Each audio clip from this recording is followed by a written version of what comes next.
Bonjour Jean-Philippe Denis. Bonjour Laurent Phébis. Alors, aujourd'hui, nous allons parler de surconsommation dans le cadre de ces émissions Campus, où il s'agit de mettre en interrelation des disciplines assez éloignées, les sciences humaines, la philo, et puis les disciplines du management dont vous êtes un spécialiste.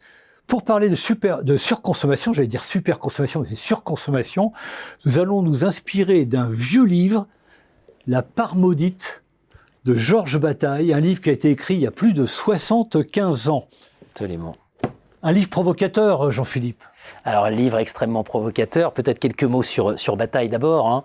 Écrivain, philosophe du milieu du XXe siècle, qui a pluridisciplinaire, il mélange tout, l'économique, l'anthropologie, la sociologie et même l'érotisme. C'était un vrai provocateur, Bataille.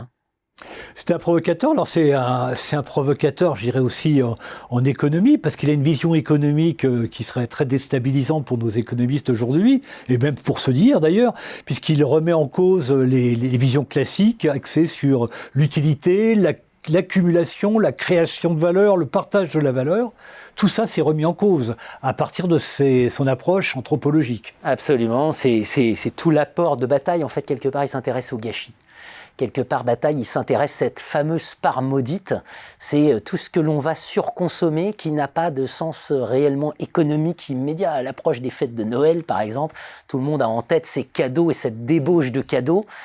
Parce que dans l'acte de consommation, il y a du symbolique, parce que dans l'acte de consommation, il se joue bien autre chose qu'une stricte utilité économique. Oui, je crois savoir que Bataille va encore plus loin, puisqu'il dit que dans toute société, même dans une société primitive, il y a toujours une part qui est gâchée, il y a toujours une part excédentaire qui est gaspillée volontairement, parce que ce symbolique dont vous parlez, il existe même dans les sociétés primitives. Absolument, c'est l'offrande qu'on fait aux dieux.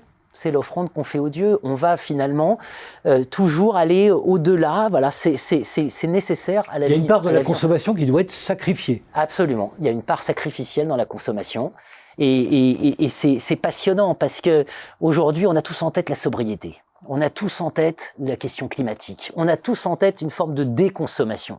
Ce qu'on peut tirer comme enseignement de Bataille, c'est que derrière la consommation se jouent des enjeux culturels, anthropologiques, qui sont considérables et qui posent des défis considérables. Oui, alors aujourd'hui, puisque vous parlez des phénomènes de consommation, de déconsommation, où on prône, face aux problèmes de la transition climatique, les problèmes de sobriété, de déconsommation, de baisse de la production, Bataille nous répond non, c'est pas possible. On a toujours besoin de cette part maudite, on a toujours besoin de cette surconsommation. Et il nous dit quelque part, le luxe, les marques, tous ces événements de management d'entreprise qui semblent servir à rien, ils servent à ce symbolique et ils sont indispensables à la société.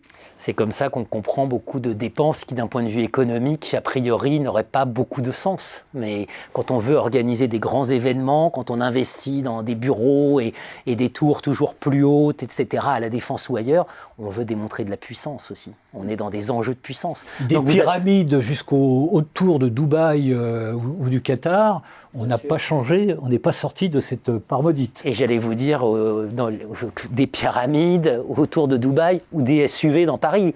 Ces fameux SUV, ces 4x4 où on se dit mais comment c'est possible de rouler avec ça en ville ? Bah oui, c'est la part maudite aussi qui se joue derrière.